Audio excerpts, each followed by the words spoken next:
افغان طالبان کے ترجمان ذبیح مجاہد نے پریس کانفرنس میں ابھی 2 روز پہلے کہا کہ پاکستان کا افغان شہریوں پر دہشت گردی کا الزام بالکل بے بنیاد ہے۔ انہوں نے اپنے بیان میں یہ بھی کہا کہ افغان حکومت پاکستان میں امن قائم کرنے کے لیے ذمہ دار نہیں ہے۔ پاکستان کو چاہیے کہ وہ اپنے اندرونی مسائل خود حل کریں، اس کے لیے افغانستان کو ذمہ دار نہ ٹھہرائیں۔ کیسے دیکھتے ہیں آپ ان کے اس بیان بالکل کو؟ درست، بالکل۔ دنیا میں کوئی ملک ایسا نہیں ہے کہ جو لوکل ہینڈلرز کے بغیر کسی ملک کے اندر کوئی کارروائی کر سکے۔ دنیا کی تمام انٹیلیجنس کاروائیاں ماتا ہری سے اٹھا لیں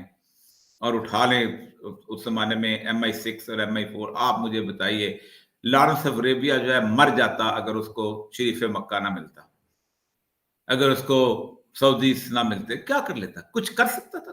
امپاسبل۔ خلافت عثمانیہ کہاں سے توڑی؟ لوکل ہینڈلر سے توڑی۔ ایک بات تو یاد ہے کہ یہ جو بلیم گیم ہے نا، یہ ختم ہونی چاہیے۔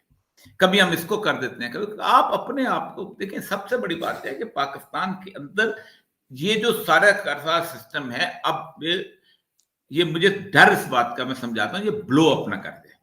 اس کی وجہ یہ ہے کہ ہماری ایتھنیسٹی کی لائن جو ہے نا، وہ بڑی خوفناک ہیں۔ اس کی ایک وجہ یہ ہے کہ ہم نے خاص طور پہ مختلف صوبوں کے اندر چیزوں کو بیلنس نہیں کیا۔ دیکھیں، پاکستان کے اندر کراچی سے لے کے خیبر پختونخوا اور اوپر تک گلگت تک تمام ہوٹل جو ہیں وہ پشتونوں کے ہیں، تمام ٹرک جو ہیں وہ پشتونوں کے چلتے ہیں، ٹھیک؟ مزدوری، لیبر، پرولتاریا سارے کا سارا وہ پشتونوں کا ہے۔ تو وہ ظاہر بات ہے، وہ اٹک تک تو ان کا مفاد جب خراب ہوگا تو مسئلہ تو بنے گا۔ چھوٹے چھوٹے کام، یہ چننے والے کیا نام ہے اس کے، کوڑا کرکٹ چننے والے بچے جو ہیں، اس کے بعد پالش کرنے والے بچے جو ہیں، اس کے بعد یہ چھوٹا چھوٹا مزدوری کا کام کرنے والے جو ہیں، لیبر جو ہے، یہ ہے۔ پھر اس کے بعد وہ لوگ تو نہیں نکلے کہ جنہوں نے آ کے یہاں شادیاں کر لی، اور اس کے بعد آپ لاہور کے اندر میں آپ کو گن کے بتا سکتا ہوں، کراچی میں گن کے بتاتا ہوں کہ کتنے پشتونوں کے پلازے ہیں۔ یعنی پلازے تو ہیں ہی ان کے، مین کاروبار تو ہے ہی ان کا، کپڑے کا سارا کاروبار ان کا ہے۔ تو اصل مسئلہ یہ ہے کہ آپ نے صرف اور صرف امریکہ کے کہنے کے اوپر پاکستان کے اندر ایک آگ لگانے کی کوشش کی۔ آئی ڈونٹ نو، مجھے نہیں سمجھ آتی کہ کیا آپ واقعی اس پاکستان کے ساتھ مخلص ہیں یا نہیں ہیں، پاکستان کی حکومت۔ لیکن اتنا مجھے پتا ہے کہ آپ نے جو زخم آج لگائے ہیں، یہ صدیاں لگیں گی بھرنے کے لیے، کیونکہ ایک آپ نے پورا نا ایک سینیریو جو ہے، میڈیا سینیریو بنا دیا۔ یہ بچہ ہے، یہ فیملی ہے، یہ ٹرک پہ لاد کے گئی ہوئی ہے، یہ گدا گاڑی پہ لاد کے گئی ہوئی ہے۔ یہ تصویریں جو ہیں ہماری میموریز میں بہت دیر تک جائیں گی۔ بھارت کے CAA کا جب قانون بنا تو پاکستان میں اس پر بہت تنقید ہوئی، اور اسے جو ہے سیدھا مسلمانوں کے خلاف ایک قانون بتایا گیا۔ لیکن پاکستان آج جو کر رہا ہے یہ بھی تو وہی ہے۔ بھارت نے تو کم سے کم ایک لا بنایا، اس پر عمل کرنا ابھی تک باقی ہے۔ اس کے رولز نوٹیفائی ہوں گے، جب ہوں گے تب ہوں گے، اس کے بعد دیکھتے ہیں کیا ہوتا ہے۔ پاکستان نے تو جو ہے 1 مہینے کا نوٹس تھمایا اور یہ کہا جو نہیں جائے گا اس کو ہم نکال دیں گے۔ تو آج ان لوگوں کو آپ کیا کہیں گے کہ جو انڈیا کے CAA کے لا کو کرٹیسائز کر رہے تھے؟ انڈیا کہہ رہا تھا کہ ہمارے یہاں پہ جو اللیگل روہنگیا ہے، بنگلہ دیشی ہے، اس کو ہم نکالیں گے۔ پاکستان، اچھا، ہم زیادہ تر ہندوؤں کا ان روہنگیا سے یا جو بنگلہ دیشی مسلمان ہیں ان سے کوئی مذہب کا رشتہ بھی نہیں ہے۔ آپ کا تو لا الہ الا اللہ کا رشتہ ہے۔ پاکستان بنا اسلام کے نام پر اور مسلمانوں کو نکال رہا ہے۔ کل کو اگر انڈیا میں کچھ بھی ہوتا ہے مسلمانوں کے حوالے سے، کیا پاکستان کے پاس مورل رائٹ ہوگا کہ وہ اس پر کوئی بات بھی کر سکے؟ دیکھیں، بچپن سے میں بھی اور میری اولاد بھی اور میرے پوتے پوتیاں بھی ایک کہانی پڑھتے آئے ہیں، کہانی کا حقیقت پڑھتے آئے ہیں، وہ ہے مواخات مدینہ کی۔ اور ہم نے کہا کہ سب سے زیادہ باعزت، محترم اور باوقار جو ہے مہاجر ہے، بلکہ حکمرانی کا حق بھی مہاجرین کو دیا گیا۔ بلکہ یعنی آپ خود سوچیں کہ یہ کہانیاں کہاں چلے گئیں بھائی۔ اس کا مطلب یہ ہے کہ اگر آپ افغانوں کو نکال رہے ہیں تو آپ پاکستان کے بیسک ایسنس کے خلاف کام کر رہے ہیں، کریشن کے۔ پھر تو نسل کی بنیاد پہ تو پھر کمال ہے، جو مرضی کرو، جو مرضی کرو۔ میں آپ کو اجازت کریں، میں حج پہ تھا، تو حج پہ مجھے ایک بیلجین جو تھا وہ پیسٹر ملا, وہ کنورٹ ہو گیا ہوا تھا. تو باتیں کرتے کرتے اور بہت سارا بات, بہت اچھا آدمی تھا. تو مجھے اس سے بتایا کہ تم کہاں سے ہو؟ میں نے کہا پاکستان سے ہوں. تو میں نے پاکستان بنا کیسے؟ کہ میں نے اس لیے بنا تھا کہ میں نے کہا تھا کہ میں پنجابی مسلمان ہوں, یہ پنجابی ہندو ہے, ہم دونوں بھائی نہیں ہیں رہتا ہے.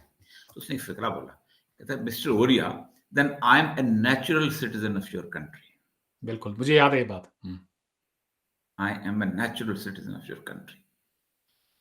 ہر مظلوم مسلمان جو ہے اس کا گھر صرف پاکستان ہونا چاہیے, باقی ہر ملک چاہے وہ کسی اور نام پہ بنا ہوا ہے, سعودی سعودیہ کے نام پہ بنا ہوا ہے, عراقی عراقیوں کے نام پہ بنا ہوا ہے, ایرانی ایرانیوں کے نام پہ بنا ہوا ہے, ملائیشیا ملائنز کے نام پہ بنا ہوا ہے.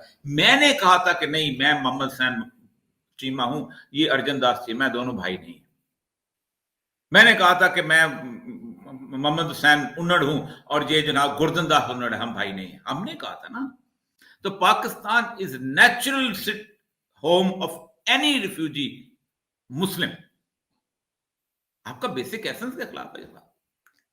بالکل. تو آج اسی بات کو مانتے ہوئے جب کوئی شخص یہ کہے کہ اوریا صاحب آپ نے اپنی یہی بات, یہی مثال جو آپ دیتے ہیں کہ آج کے بعد ارجن داس چیمہ تم میرے بھائی نہیں کیونکہ تم لا الہ الا اللہ کا کلمہ نہیں پڑھتے ہو, میں یہ کلمہ پڑھتا ہوں, ورنہ پنجابی اتنا ہے, سندھی اتنے بیٹھے ہیں. آپ کی یہ اسپیچ میں نے بہت بار سنی ہے, تمام جلسوں کے اندر آپ نے بات کہی. اور آج کیا آپ نے کبھی خواب و خیال میں بھی سوچا تھا کہ یہ دن دیکھنے کے لیے آپ زندہ ہوں گے کہ اس ملک سے مسلمانوں کو دربدر کیا جائے گا؟ یہ تکلیف دے, بہت تکلیف دے, یہ بہت تکلیف دے بات ہے. یہودیوں کی کیا بات کرتے ہیں صاحب؟ آج بھی 10 لاکھ کا ملک ہے یہودیوں کا اسرائیل.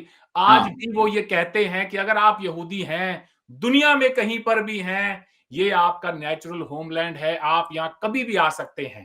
بالکل ٹھیک, بالکل ٹھیک. تو پھر آپ دیکھ لیں نا, آپ دیکھ لیں یہ جو ذلت اور یہ جو رسوائی جو آج مسلمانوں کا مقدر بن گئی ہے, کیا اس کے پیچھے یہی وجہ ہے کہ قول و فعل کے اندر بہت بڑا تضاد ہے؟